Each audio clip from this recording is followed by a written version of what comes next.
Okay, guys. So to wrap up, we're gonna have you guys talk about an instance in which, via your work, you were able to make a positive impact on the world around you, or to simply relate a story from your work life that you'd like to share, which I think we already somewhat did that, but if there's anything additional that we could discuss, just to wrap up.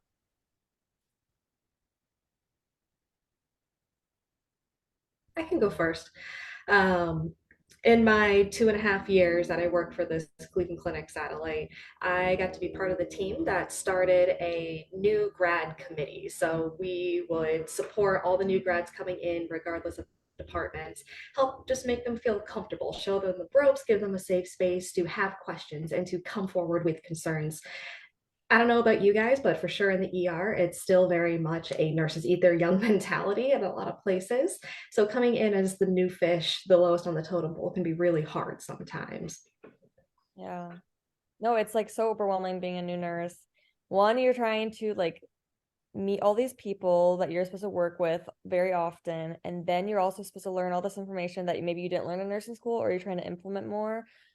And then on top of that, you have to like work with changing schedules. And I know I worked like two weeks day shift, 2 weeks night shift, 2 weeks day shift. So I was flipping back and forth like Oh crazy. Lord.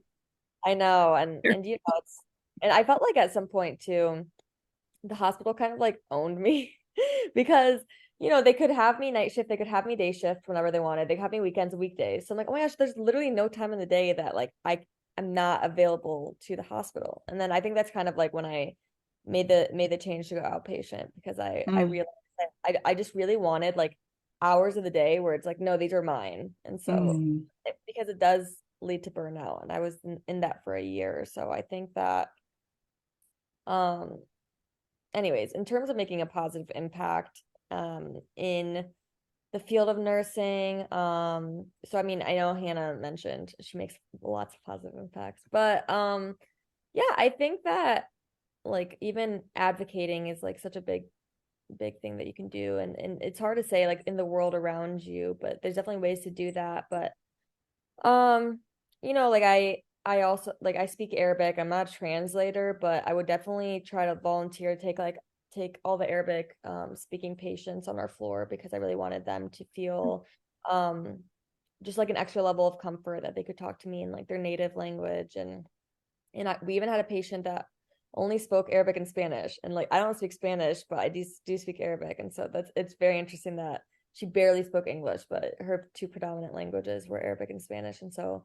she was always really comforted. I would go in for shift change and report, and she'd be like, "Okay, hey, so by the way, I like didn't want to tell the previous nurse this, but X, Y, and Z." And so I really think that I made like a singular impact on that patient and patients alike. And so I think using our individual strengths is also really helpful to making a positive impact in the field. I love that story. Um, I mean, since we're among nurses, I just love being a psych nurse. Um, I do get into some heavy topics, obviously, with psychiatry. So we're getting a lot of like 19 and 20-year-old, 18-year-olds, borderline pediatric patients, and suicide among teenagers is such a heavy topic on my heart right now. So I've just found it satisfying to like really, really take the deep dive with my younger pediatric patients and try and talk to them about making change early in their lives. To the point I've even considered going into pediatric psych, but I might also reserve that for the future. Um, but one specific example, I had a patient who was so overwhelmed and they were saying they were like on the brink of acting out and they felt like they were going to be violent.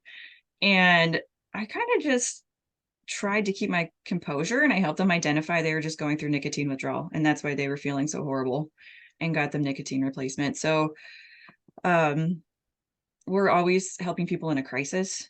And I'm trying to hone in on that skill to help people break it down and figure out what their problems are. Whoever we're like passionate about, we should use that as a driving factor to make like the biggest change, because what you're passionate about, someone else may not be as much. And so like I'm not that passionate about psych.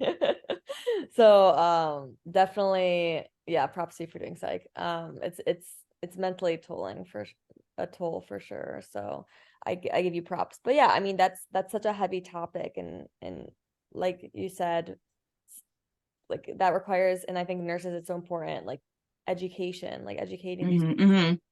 That's sometimes even the biggest impact we can make, because if we give proper education, then those patients also may relay the same information to their peers. Yeah, it's easy to overlook, but education is everything. It really is. Could I talk about a nurse I know who's making an amazing change in our community in Summit County? If I could just give a shout out to Grace House. Are any of you familiar with Grace House? It's a brand new organization. No. Okay. So it's been around, I think it's been incorporated for just over a year, but it is co-founded and directed by a registered nurse. She did get a master's degree in public administration along the way, but she was doing home hospice and taking care of people literally living underneath the bridge. They talked about someone living out of their truck who was on hospice care. Can you imagine? So she worked with innumerable organizations and got a 6-bed facility built for individuals who are homeless and need hospice care. And they can stay in this therapeutic setting in the last days of their lives. And on the topic of policy, I mean, she's working with representatives about, like the Ohio Revised Code so that she can expand and help as many people as she can. So shout out to you, Grace House. And that's just an example of nurses in policy and in leadership. Where is it? It's an Akron, like right by Suma. Oh, that's amazing. And like That's all. that's one nurse that made that change. Like imagine Mm-hmm. like more nurses wanted to make change, what they could do. Well,